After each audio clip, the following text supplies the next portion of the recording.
Hey guys, what's up? Today I'm with Tom. He has an amazing sandrail right here. Why don't you tell me a little bit about yourself and why you're kind of into going fast, I guess? Uh, Basically raised to go fast. Yeah. Parents were involved in drag racing when I was younger, or before even conceived, I guess. And they took us to races, and got us involved in motorcycles So instead of hard drugs and alcohol, they kind of raise you on another kind of drug, and adrenaline. adrenaline. That So was, if you guys didn't know, this guy is a national pro series jet ski racer. You want to enlighten us a little bit on that one?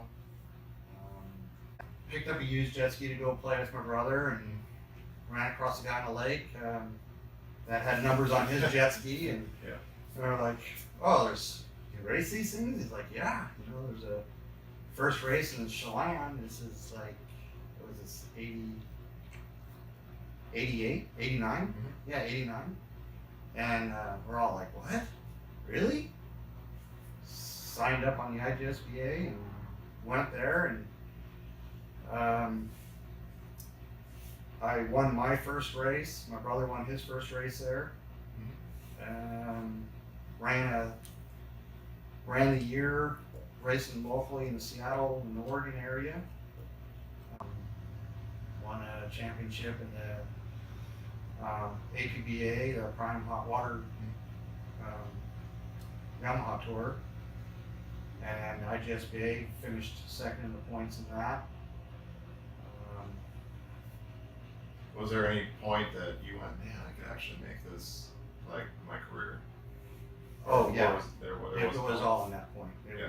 was already there. It was lots of sponsorship, lots of help, and injuries come around. Yep. Brother at World Finals got his tibia and fibula broken. It's tougher to do it on your own, and then got hurt at a local race. Just qualifying for World Finals, and that was it. The sport was changing. The evolution of with the sit downs. Lots of people really got hurt. At that point, I was like, I'm done. So So then what made you get into sandrails? You're switching from water, high speed, national championships, and now you're moving over to the exact opposite of water, a dry desert. yes. Friend of mine said, "Hey, Thanksgiving, what are you doing? Why don't you come down with us? Got an extra quad. My wife's not going. You can ride her quad down there." Okay. So went down for Thanksgiving, hung out in the sand, running all around, had a great time. Bought a quad, went did that, and then these things started coming about, and with This was back before there were actual, like, go out and just buy a Right. showroom floor version. yeah, there wasn't any of these Yeah. at that time, and there was some V8 sand cars, but those are just huge money. Mhm. And then with age comes a cage. Yep. And Start thinking about safety and not getting those injuries anymore. and you can with the quad you can only go so long before you're just dead ass tired. Yep. And this, you can drive all day and have almost as much fun. Can still blast the tunes, keep it cooler in the back maybe if you have some Yeah. room over there. Yeah, you can put a cooler in these things. They put stereos in them. They got cup holders. Got cup holders. Sweet. All right, so tell me a little bit about this crazy Polaris side by side sandrail, whatever you want to call it. What's it about? Tell me about. So it's a 2014. That's the first year of the 1000. Okay. The 1000 came as a naturally aspirated car, no turbos, Mhm. 2-seat. They also have a 4-seat version that came out a little bit later. And they had a turbo version that came out. Okay. They had an 800 before that and a 900. They're a lot smaller of a car. So where do we start with this thing? So it has an aftermarket cage. The stock cages are kind of like anything else. It's just a tip over device, whatever they want to call thin wall steel tube. Yeah, not something that can sustain a high speed crash though. So we do a full cage. Okay. Most of all of them all have opening doors. This is a solid door, even though it's Zeused on, but there's a structure that comes down, ties into the frame, so you gotta climb in. Okay. We've done different seats that for 5-point harnesses. The stock ones do not accept that. We have full communication systems to be able to talk to driver and passenger is just strictly talk, voice command. And then push a button on the steering wheel and it can talk to anybody that's on our frequency. Wow, So okay. everybody in our crew all has the same radio. So if we're ripping through the dunes, you know, you hit a big hole, you can say that's a hole, or don't follow me in here. Yeah. We don't need 5 cars stuck. Yeah. Safety stuff. You know, my brother's trailer, we have a base radio that's always on, so these are like 25-mile radios. Yeah.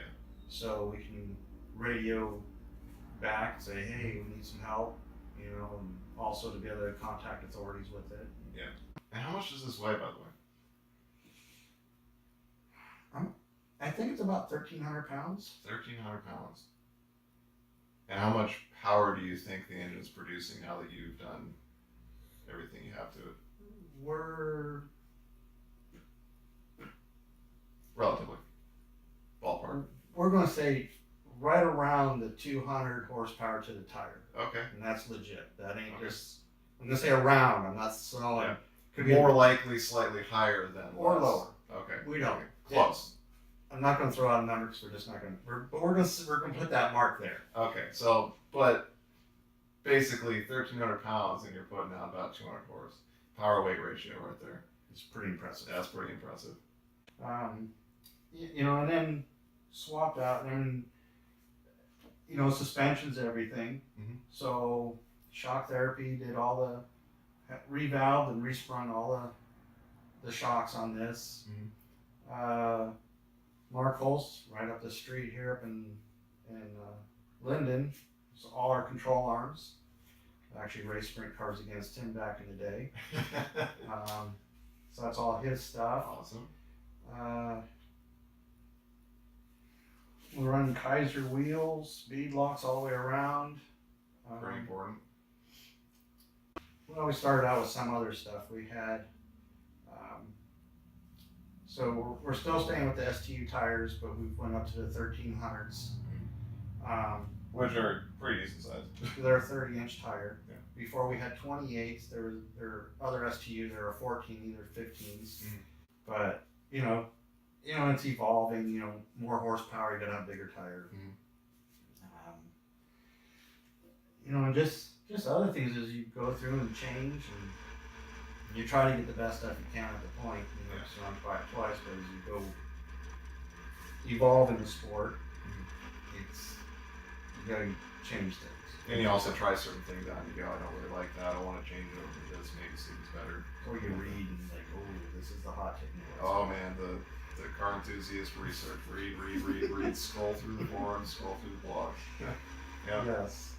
You know, and you know, there's exhaust kits out there that are charging, you know, $1,200 for this exhaust kit. And, you know, I got the $58. What is it?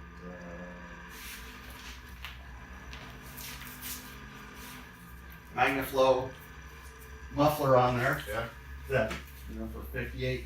Just toss down there. Do you have like a local exhaust shop put on there? No, or you just wall yourself? No, we make everything. Yeah. My brother has a big precision sheet metal shop, Oh, very fabrication deal, so Okay. we make a lot of our own stuff. So what all have you done to the engine then? I know we've talked about probably the less exciting, but equally important, safety and suspension. But what's the go juice? What kind of stuff have we done to the engine? So we got spark cylinders, which makes it 1110 now instead of a 1000. Is that just board or is that board and stroke? It's Technically, I say cylinders. I'm guessing they're sleeves. full cylinders. Full cylinders. Oh, Full big okay. whole deal. Wow. Take yours ones off, pull this on. Alright. So that came with Crillo rods and pistons. Okay. Crank has all been balanced. Turbo setup, running a Garrett turbo. Very cool. You know what size by chance? I don't know. It's a 2860. Okay. It's not a huge turbo. Yeah. Probably be doing something a little different. But hold on here, 2860 on an 1110cc Yes. engine though. I mean, so that's actually pretty darn big Yes. for the engine. Yes. Of course, you could go bigger. You can go bigger. You can always go bigger. Yes. Different injectors, of course. We're on an AEM standalone ignition, all tuned by a buddy of mine, Bobby. We'll call it Same Demon Performance, yeah. All right. / Surge Line Cobb Performance Center down in Portland. Mhm. I'm very familiar with Cobb. Constantly changing stuff. And, besides my brother's car, which is just a complete beast. That car is closer to the 300 to the tire mark. Same block and everything? Or no? It's an 1132, Okay. A little bit bigger. a little bit bigger. And this car runs on we run BP race fuel and Okay. 110? 110. Okay. Brothers runs E85. Well, I have to. Yeah, so they don't get his doesn't get the mileage because it's E85 using a lot more. Yeah. Our own intercooler. It's all air to water. Wow. Your own, so you made the intercooler yourself then? Mm-hmm. Wow. So many people could say It's that. a Saldana core, and then we do all the ends and do up our system that has it's an aftermarket radiator, and the way we mount it to there, so it's pretty cool piece. Yeah.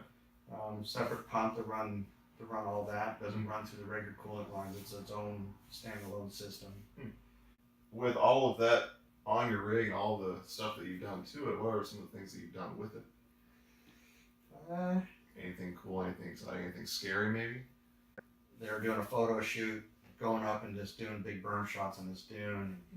I go up there, and part of the dune, the way the wind blowed, it was a lot of slough. It went in there, and it went in, and so it biked up on two wheels. So probably rode two wheels on the side of this dune going down. Yeah. Probably 400 feet. Virtual. Doing a cartwheel down. Yeah. If it would have buckled over in the front. Yeah. You're just showing off your undercarriage to all the people down below. Yeah, they said, "Hey, do that again." It's like, I no, bet, yeah. I'm good. I don't want to experience that again. No, that wasn't that much fun. It was a weird feeling. Yeah. Accomplishments with this thing last year at the UTV Takeover, we won the they call it UTV Wars. It's a heads up drag racing, run what you brung. Yeah. So we won that last year, and I think we didn't do so hot. I finished like fifth this year. Brother got second. Sure. He finished third last year. Wasn't happy about that. Wasn't happy about taking second either. He beat himself. Yeah. In a way. Not happy. And then we also entered into the wheelie competition. Took third in that. I saw one picture at least.